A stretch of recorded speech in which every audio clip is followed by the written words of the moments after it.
बिस्मिल्लाहिर्रहमानिर्रहीम। अस्सलाम वालेकुम। उम्मीद है आप सब लोग ठीक होंगे जी। तो क्लास 9 का चैप्टर 5 और एक्सरसाइज 5.2 का क्वेश्चन नंबर 4 का पार्ट 5 है। ठीक है, इससे पहले वाले पार्ट्स जो है वो मैं अपलोड कर चुकी हूँ। अगर आपने वो नहीं देखे तो नीचे डिस्क्रिप्शन में आपको लिंक मिल जाएगा। सारी प्लेलिस्ट जो है ना वो इस चैप्टर की भी और इस एक्सरसाइज की भी मौजूद है, आप देख सकते हैं। ठीक है, तो अभी आप कहेंगे कि ये सारे पार्ट्स में वीडियोज़ क्यों आ रही हैं, एक ही वीडियो में सारे पार्ट्स क्यों नहीं आ रहे।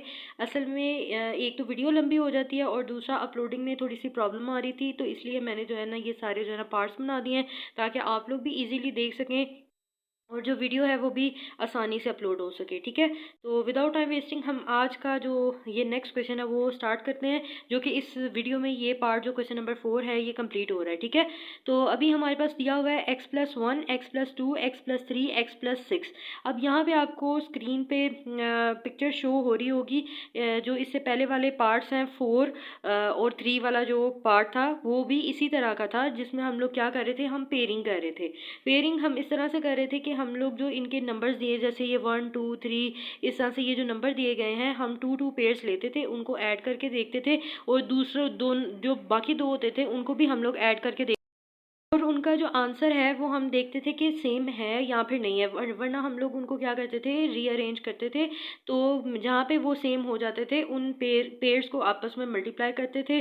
ठीक है, तो अभी भी हम ये उन्हीं का जो है ना थर्ड पार्ट है। ठीक है, उन्हीं जैसा है ना ये, लेकिन इसमें थोड़ा सा डिफरेंट काम क्या होगा वो भी देखते हैं। सबसे पहले तो आपने क्या करना है, यहाँ पे क्वेश्चन जो है वो आपने सेम टू सेम वैसे ही यहाँ पे उतार दिया। ठीक है, दूसरे नंबर पे आपने देखा कि जैसे कि 1+1 और +2 करते हैं, ये साइन के साथ आपने करना है। +1 +2 करते हैं तो +3 हो जाता है, +3 और +6 करते हैं तो +9 हो जाता है। मतलब ये दोनों पेयर नहीं हो सकते।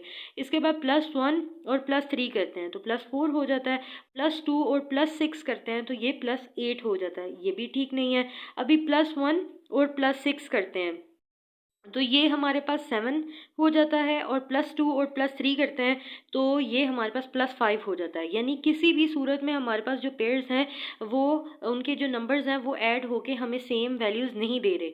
तो ऐसे केस में जब हमारे पास ये काम सेम ना हो रहा हो, यानी नंबर जो हैं वो इक्वल ना आ रहे हों प्लस होके, तो ऐसे केस में हम मल्टीप्लिकेशन का जो रूल है वो यूज़ करते हैं। यहाँ पे मल्टीप्लाई करवाते हैं +1 और +2 को, +1 मल्टीप्लाई +2 तो ये +2 ही आ जाएगा।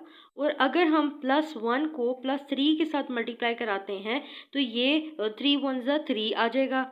और ये +2 को मल्टीप्लाई कराते हैं +6 के साथ तो ये 12 चला जाता है। और अगर हम +1 को +6 के साथ मल्टीप्लाई कराते हैं, यानी 1 6 6 आ जाता है, और +2 मल्टीप्लाई +3 करते हैं तो ये 2 3 6 आ जाता है। इस तरह से फिर हमें पता चला कि अगर 1 और 6 को हम पेयर कर लें, यानी 1 वाले को और 6 वाले को हम पेयर कर लें तो हमें ये सेम मिल रहा है। और यहाँ पे 2 और 3 वाले को मल्टीप्लाई कर लें, यानी इनको पेयर कर लें, तो फिर हमें ये कुछ आगे चल के क्वेश्चन जो है वो सॉल्व होने को नज़र आएगा। ठीक है, तो अभी ये -3x² ऐसे ही आ गया। यहाँ पे अब हम मल्टीप्लाई करते हैं तो x हमारे पास x² आ गया, प्लस प्लस प्लस आ जाएगा, x6 हमारे पास 6x हो जाएगा, प्लस प्लस हमारे पास प्लस आ जाएगा, 1 6 जो है ना x ही आ जाएगा। ठीक है, इसके बाद हमारे पास प्लस प्लस प्लस हो जाएगा, 1 6 हमारे पास 6 आ जाएगा। ठीक हो गया। इसके बाद इसी तरीके से x हमारे पास x² आ गया, प्लस प्लस हमारे पास प्लस आ गया, 3x हमारे पास 3x आ गया, प्लस प्लस प्लस हो गया, 2x टाइम हमारे पास 2x आ गया। ठीक हो गया। इसके बाद प्लस प्लस हमारे पास प्लस आ जाता है, और 2 3 हमारे पास 6 आ जाता है, और ये -3x² जो ये ऐसे ही आ जाएगा। ठीक हो गया। अब हमने क्या किया, x² को ऐसे ही रहने दिया, +6 और +x को हमने यानी +1x को ऐड किया तो ये हो गया हमारे पास +7x, और ये +6 हमारे पास ऐसे ही आ गया।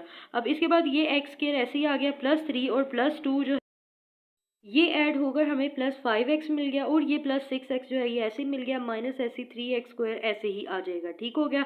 अब यहाँ पे आप लोग देख रहे हैं कि पहले तो क्या होता था कि x² है, इसके साथ जो x वाली टर्म होती थी वो सेम होती थी, लेकिन अब ऐसा नहीं है। यहाँ पे x के साथ जो 7 है, यहाँ पे x के साथ 5 है। इट मीन्स कि हमें कुछ और यहाँ पे काम करना पड़ेगा। हमने क्या किया कि यहाँ पे कॉर्नर पे हमने जो कांस्टेंट नंबर है वो देखा, 6 है, ये भी 6 है। हमने इनकी थोड़ी ना अरेंजमेंट जो है ना वो थोड़ी चेंज करी, यानी ये +6 को हम इस साइड पे ले आए, यानी +6 को इधर ले आए और +7x को उठा के लास्ट पे ले गए, जैसे कि हमने यहाँ पे किया। इसी तरीके से +6 को उठा के हम यहाँ ले आएंगे, +5x को उठा के लास्ट पे ले जाएंगे। तो अब ये देखें कुछ ये इस तरह से हो गया। जगह बदलने से यहाँ पे साइन चेंज नहीं होंगे, क्योंकि इक्वल के इधर उधर जाने से साइन चेंज होते हैं। अगर हम एक ही लाइन में सारा कुछ करें वहाँ पे साइन चेंज नहीं होते। ठीक हो गया। इसके बाद अब यहाँ पे आप देख रहे हैं ये दो जो है ना ये हमारे पास सेम आ रहे हैं। यहाँ पे अब क्या काम करेंगे, हम लेट वाला काम करेंगे जो हम पहले कर रहे थे, यानी लेट करेंगे कि y हमारे पास x² + 6 के इक्वल है।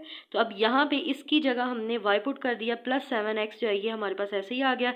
इसके बाद यहाँ पे x² + 6x की जगह हमने y डाल दिया, +5x जो है ये ऐसे ही आ गया, -3x² हमारे पास ऐसे ही आ जाएगा।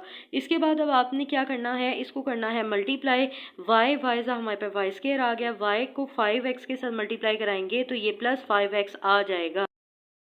+7x को y के साथ मल्टीप्लाई करेंगे तो हमारे पास +7xy आ जाएगा, प्लस प्लस हमारे पास प्लस आ जाएगा।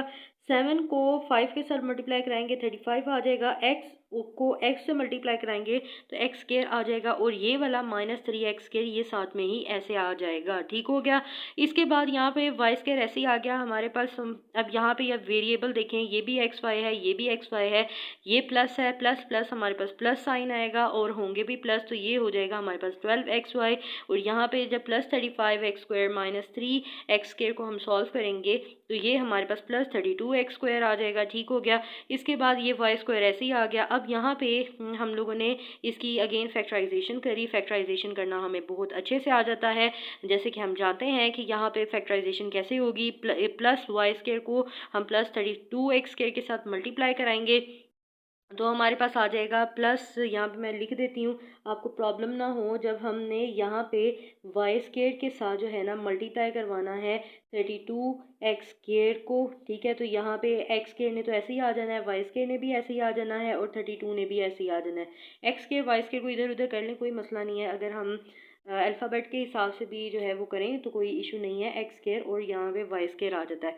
तो अब ये इनका प्रोडक्ट जो है वो हमें 32x² y² दे रहा है, ठीक है। और सेंटर में हमारे पास यहाँ पे है 12xy, अब और है भी हमारे पास प्लस का है, सिंपल सा है। अब देखते हैं हम लोग 32 कब आता है।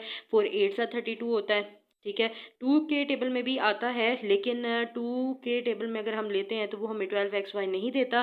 तो इसलिए हमने क्या किया कि हमने 4 का टेबल यूज़ किया, यानी हमने किया 4 × 8 किया। 4 8 हमारे पास क्या होता है 32 होता है। अब यहाँ पे मैंने इसकी पेयरिंग कुछ ऐसे करी, +8 और +4 करेंगे तो ये हमें जो है ना क्या दे देगा, हमारे पास आ जाएगा ये +12, और जब मल्टीप्लाई करते हैं तो ये हमें क्या दे देगा +32x² y², ठीक है ना। तो इस तरह से ये मैंने फिर इनकी जो फैक्टर हैं फैक्टराइजेशन जो है यहाँ पे हमने करनी है। यहाँ पे इसको मिडल टर्म को हमने जो है ब्रेक किया है इस तरह से, साथ में xy आएगा क्योंकि यहाँ पे भी xy है इसलिए। अब यहाँ पे हम कॉमन लेंगे, y कॉमन लेते हैं हम, ठीक है। यहाँ पे एक y रह गया, यहाँ पे y बाहर चला गया, 8x अंदर रह गया, प्लस ऐसे ही आ जाएगा। यहाँ पे हमारे पास 4x को हमने कॉमन निकाल लिया, ये वाला y इधर रह गया। 4 के टेबल में 32 कब आता है, 4 8 आता है। एक x हमने बाहर लिख लिया, दूसरा x हमारे पास यहाँ पे रह जाएगा, ठीक है। अब चूँकि हमारे ये आप देख रहे हैं जो फैक्टर्स हैं कॉमन आ रहे हैं, यानी सेम आ रहे हैं, ठीक है। अब हम क्या करेंगे, इसको उठा के कॉमन निकाल लेंगे बाहर, और यहाँ पे जब ये बाहर चला गया तो इसके साथ ये y रह गया और ये प्लस ऐसे ही, और ये 4x जो है ना ऐसे ही हमने लिख लिया। ये वाले 2 थे, इसको हमने दोनों में सेम थे इसलिए हमने इसको कॉमन ले लिया, ठीक हो गया। इसके बाद आगे चलते हैं। अब यहाँ पे हमने इससे आगे मज़ीद सॉल्व नहीं करना, क्योंकि करेंगे दोबारा हमारे पास ये वाली वैल्यू आ जाएगी जो कि हमें अब दोबारा नहीं चाहिए। अब यहाँ पे हम क्या करेंगे, put the value of y की वैल्यू जो कि हमने लेट करी थी x² + 6, y की जगह हम लोग पुट कर देंगे x² + 6 और साथ में 8x ऐसे ही। फिर यहाँ पे y की जगह x² पुट करेंगे x² + 6 और साथ में 4x ऐसे ही आ जाएगा। अब इनको रीअरेंज करते हैं, x वाली टर्म जो है वो सेंटर में लेके आते हैं और कांस्टेंट टर्म हम लास्ट पे लेके जाते हैं यहाँ पे भी। अब इनके आगे से मज़ीद हम लोग जो है ना फैक्टराइजेशन नहीं कर सकते, ठीक है। तो ये हमारे पास जो है ना आंसर आ गया क्वेश्चन नंबर 4 का पार्ट 5, ठीक है। और इसके साथ ही हमारे पास क्वेश्चन नंबर 4 जो है इसके सारे पार्ट जो है ना वो कंप्लीट हो गए हैं, और ये आपको प्लेलिस्ट में मिल जाएंगे जिसका लिंक नीचे डिस्क्रिप्शन में और कमेंट सेक्शन में मैं पिन कर दूँगी, ठीक है। आई होप कि आपको अच्छे से समझ आई होगी। So thank you so much for watching. अल्लाह हाफिज़।